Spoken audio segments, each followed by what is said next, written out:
What's up everyone, I hope you're all doing well. So today's the day we're finally going to pick up my Giant Toughroad. It's been broken in the shop for 54 days. Yeah, 54 days it's been broken in the shop for. And of course, the day we're going to pick it up is the first snowfall here in Ontario. But whatever, we're going to go drive into the city, pick up the bike, and we're still going to go for a nice little ride. Let's get into it. So I'm sure most of you guys are wondering what happened to the Giant Toughroad, why is it broken, why has it been in the shop for 54 days? Well, I'll get into all the issues I've had with the bike soon, but to sum things up for now, I blew up the rear hub, ripping some pretty gnarly trails, and the reason it's taken so long to get back is because it was under warranty, and by the time they filed and approved a claim, it's taken this long. Alright, we finally made it to the bike shop, about to go in and get my bike. I'm not going to bring my camera in because I don't know if they're cool with filming. I'll see you guys in a second.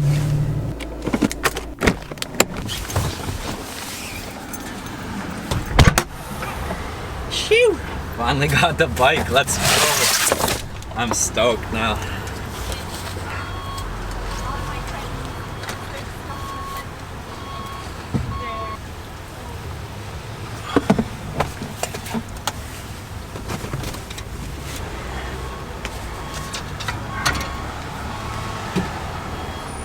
Alright, we got the Giant Toughroad in the back. I'm absolutely stoked. I can't wait to get back on the trails.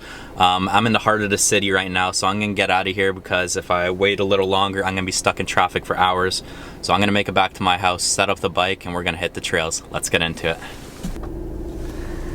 Alright, just made it to the trailhead by my house. About to hop into some trails. It's pretty cold and windy, but it's going to be fun. So there is just one thing I wanted to clarify regarding the bike taking this long. It had nothing to do with the bike shop or Giant Toronto. They actually filed the claim right away. It was Giant Canada and headquarters that took over 40 days to approve the claim, which is absolutely ridiculous to me because no matter how big or how small or how busy your company is, you shouldn't take that long to get back to someone. And the reason being it bothers me too so much is bikes are so popular these days. So imagine this was my daily commuter and I use this to get to work every day and they didn't get back to me for 40 days. But anyways, enough complaining for today. Let's get the bike out of the trunk and get into the trails.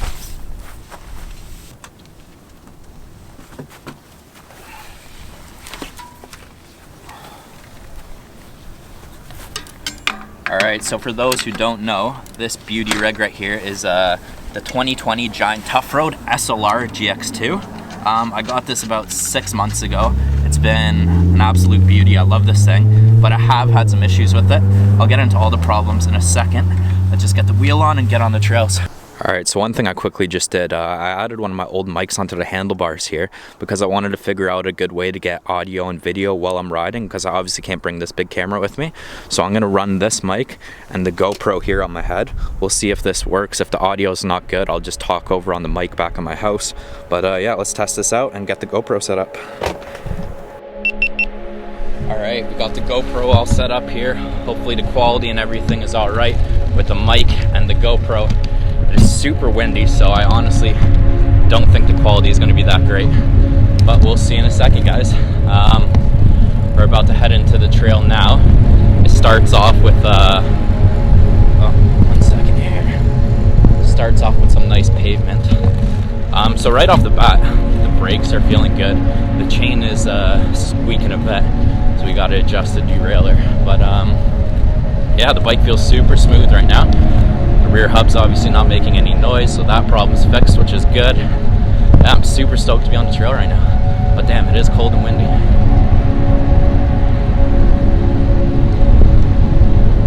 Wow, that's really windy. Hopefully the mic's not getting murked.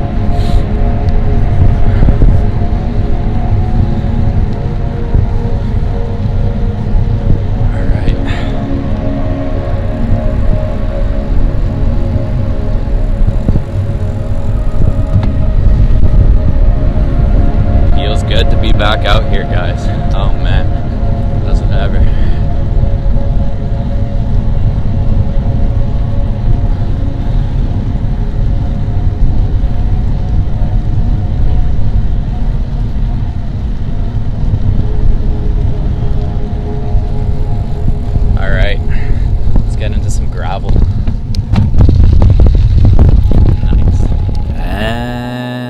that's pretty much a wrap on the audio. As soon as I got onto the gravel, the audio started rumbling and getting all crazy. I thought wind was going to be the issue, but it actually is the gravel and the rough surfaces. It just rumbled the mic, barely could hear anything. So I guess I'm stuck talking over, but it feels good to be back out here. It feels good to be back on the bike. I'm super excited.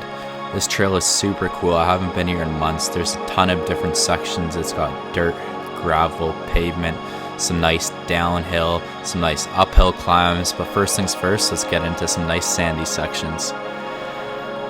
So right here is actually one of my favorite little areas. It's a nice sandy section. You can rip it really hard. And then right near the end of this area is a nice downhill spot. So yeah, I can't lie, I'm pretty bummed that I have to talk over this. I was really looking forward to having the natural organic audio of me biking, and it was a good idea until I hit the bumpy surfaces. So I guess it would work if I was riding on some just pavement paths, which I might do in the future. But I was thinking as an alternative, I could just get a lab mic, one of the ones that hook onto the t-shirt, and maybe that would resolve the audio issue, because I'd rather be able to get the audio from me talking while I'm riding than having to come back and talk over after like this. So yeah, I'm not going to talk the whole time. I'll let you guys enjoy some of these riding clips, and yeah, I'll see you guys in a second.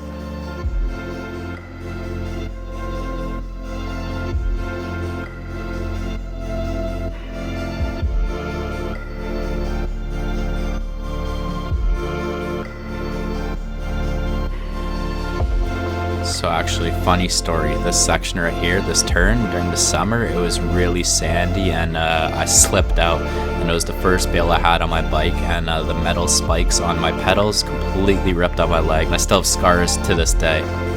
But this trail is actually awesome, and during the summer it gets pretty packed, so it's nice having no one else here. I guess it's just a little too cold, and to be honest, if my bike wasn't in a shop for 54 days, I don't know if I'd be out here right now either. It's about 0 degrees, almost freezing temperatures, and yeah, it's pretty cold, but once you get moving, it's not too bad. We're about to approach one of my favorite little, small little downhill section here. It's nothing serious, but it's good fun for a gravel bike.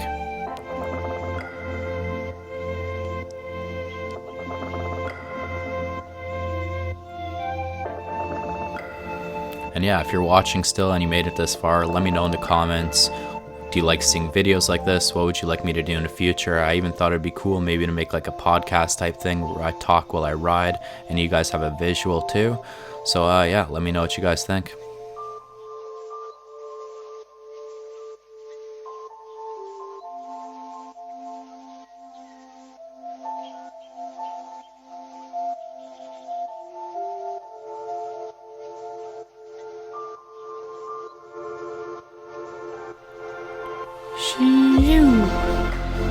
Man, this is awesome.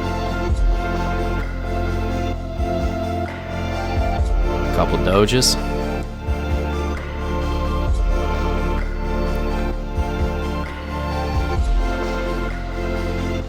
So right at the end of this little section here, I go across the parking lot, and then right behind the bridge is a crazy hill climb.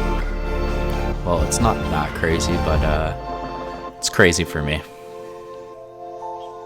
And it's a good place. That's where I bring a lot of my friends, and I challenge them to see if they can make it up this hill. You know what? I think it would actually be funny if we used the audio from me climbing the hill and hear me actually dying. So I'll switch over to that audio, just deal with the ruffling for a little bit. I don't know, man. I don't think I'll be able to do it. Let's see.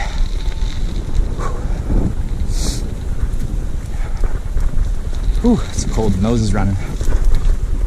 All right. Here's the hill climb. Here we go. Let's go. So I just gotta mention, it's a lot steeper than it looks. The camera really doesn't do it justice.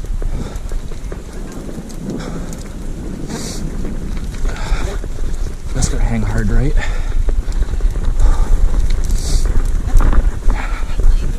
Right.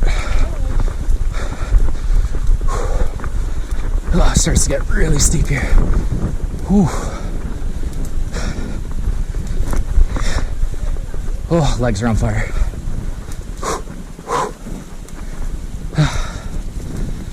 man. Let's go. We gotta make it to the top.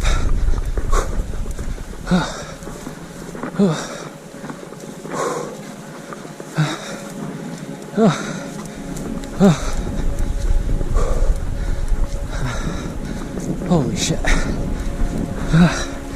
All right. We made it. Alright, so now that you've seen me absolutely dying going up that uphill, it's time to rip some downhill. This one section here, you can absolutely fly going down it. It's one of my favorites. I don't know if the video does it justice, but you get up to over 30 kilometers an hour. But you have to start riding the brake here, because if you don't, you're going to go right into the brush. But like I was saying earlier, the reason I do love this trail so much, not only is it super close to my house, but it's super diverse. There's a bunch of stuff you can ride. There's dirt, gravel, pavement, uphill, downhill, a little bit of everything, and it's not too crazy, so the gravel bikes can definitely handle it. Now, if you watched any of my other biking videos where I reviewed the Giant Toughroad or I reviewed the Norco Search, you'll remember this shit pond here. We always tend to bike around it, and as you can tell, it's slowly starting to freeze over, so that's how cold it is. But I don't really got too much more to say. I think I'm slowly going to wrap up the video here. I just have about a 10-kilometer bike ride to the car, and yeah, that's about it. I'll see you when we're back at the car. Alright, so we just made it back to the car. I really hope the audio turned out alright with this thing, because I'd rather not have to talk over it, because I feel like it loses its organicness. And I thought it'd be cool, like maybe one day to make like a podcast or a series where I just bike around for 20-30 minutes and I just kind of talk. I think that'd be a cool idea. Let me know in the comments, but I'm sure most of you guys didn't even make it this far in the video. But if you did, I appreciate you. Thank you for watching. Please leave a like and subscribe. Until